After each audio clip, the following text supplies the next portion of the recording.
భారతదేశంలో సామాన్యుడి జేబుకు మళ్లీ చిల్లు పడబోతోందా? మొన్నటికి మొన్న లీటర్ పెట్రోల్ డీజిల్ ధరలపై దాదాపు ₹3 పెంచి షాక్ ఇచ్చిన ప్రభుత్వం ఇప్పుడు అంతకంటే పెద్ద షాక్ ఇవ్వడానికి సిద్ధమవుతోందా? రష్యా నుండి మన దేశం చౌకగా కొనుగోలు చేస్తున్న ముడి చమురుపై అమెరికా విధించిన ఒక కీలకమైన గడువు నిన్నటితో ముగిసిపోయింది. ఒకవైపు మిడిల్ ఈస్ట్ లో జరుగుతున్న ఇరాన్ యుద్ధం వల్ల అంతర్జాతీయ మార్కెట్లో క్రూడ్ ఆయిల్ ధరలు మండిపోతుంటే ఇప్పుడు రష్యా ఆయిల్ రూపంలో భారత్కు ఊహించని కోలుకోలేని దెబ్బ తగిలింది. అసలు వాషింగ్టన్ తీసుకున్న ఆ నిర్ణయం ఏంటి? దీనివల్ల ఇండియాలో పెట్రోల్ ధరలు మళ్లీ పెరగబోతున్నాయా? ఈ సంక్షోభం నుంచి బయటపడడానికి భారత ప్రభుత్వం దగ్గరున్న ఆఖరి ఆప్షన్స్ ఏంటి? ఈ వీడియోలో పూర్తి వివరాలు తెలుసుకుందాం.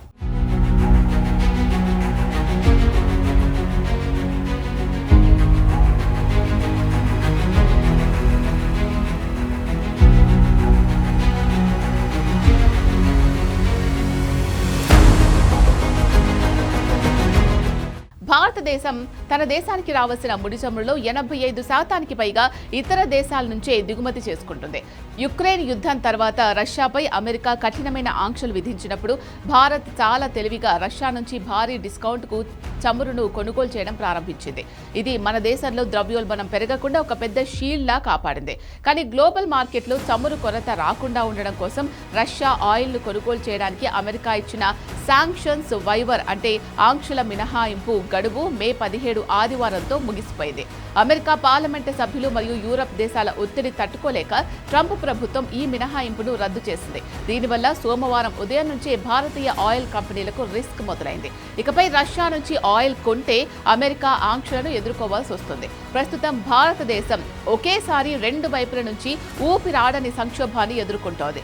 మొదటిది ఇరాన్ యుద్ధం కారణంగా ప్రపంచంలోని అత్యంత కీలకమైన స్ట్రెయిట్ ఆఫ్ హార్ముజ్ సముద్ర మార్గంలో ఆయిల్ ట్యాంకర్ల రాకపోకలు నెమ్మదించాయి.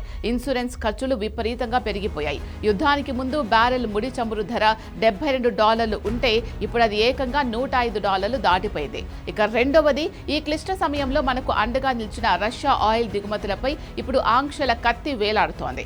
మే నెలలోనే భారత్ రష్యా నుంచి రోజుకు రికార్డు స్థాయిలో 23 లక్షల బ్యారెళ్ల చమురును దిగుమతి చేసుకుంది. అంటే మన దేశానికి వచ్చే మొత్తం ఆయిల్లో దాదాపు సగం రష్యా నుంచే వస్తోంది. ఇప్పుడు ఈ చౌక ఆయిల్ ఆగిపోతే భారత్ మళ్లీ మిడిల్ ఈస్ట్ దేశాలపై ఆధారపడాలి. కానీ అక్కడ ఆల్రెడీ యుద్ధం నడుస్తోంది. ఇంటర్నేషనల్ మార్కెట్లో ఆయిల్ ధరలు పెరిగితే ఆ ప్రభావం కేవలం పెట్రోల్ బంకుల దగ్గరే ఆగిపోదు. పెట్రోల్ డీజిల్ ధరలు పెరిగితే రవాణా ఖర్చులు భారీగా పెరుగుతాయి. దాంతో నిత్యావసర వస్తువులు, కూరగాయలు, పాలు, గ్యాస్ సిలిండర్ల ధరలు ఆటోమేటిక్గా ఆకాశాన్ని తాకుతాయి. నిపుణులు చెబుతున్న దాని ప్రకారం ఇప్పటికే పెరిగిన ₹3 ఇంధన ధరల వల్ల దేశీయంగా మరియు అంతర్జాతీయంగా సరుకు రవాణా ఛార్జీలు పెరిగిపోయాయి. దీనివల్ల చాలా కంపెనీలు తమ ప్రొడక్షన్ను తగ్గించుకుంటున్నాయి. వ్యాపారాలు సాగక చిన్న పరిశ్రమలు మూతపడే పరిస్థితి వస్తోంది.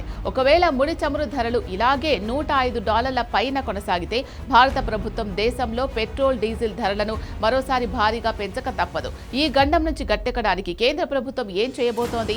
ప్రభుత్వానికి ఇక్కడ 3 దారులు ఉన్నాయి. ఒకటి, ఆయిల్ కంపెనీల నష్టాన్ని ప్రభుత్వమే భరించి సబ్సిడీలు ఇవ్వడం. కానీ దీనివల్ల దేశ ఖజానా ఖాళీ అవుతుంది. 2, పెరిగిన భారాన్ని ప్రజలపై వేసి ధరలు పెంచడం. ఇది పొలిటికల్ గా చాలా రిస్క్. ఇక 3, గతంలో లాగా ఇంధనాన్ని ఆదా చేయడానికి వర్క్ ఫ్రం హోం ప్రోత్సహించడం, ఆఫీస్ టైమింగ్స్ మార్చడం మరియు ప్రైవేటు ప్రయాణాలు తగ్గించుకునేలా నిబంధనలు తేవడం. మరి ఈ మూడింటిలో భారత ప్రభుత్వం ఏ నిర్ణయం తీసుకుంటుంది అనేది చూడాలి.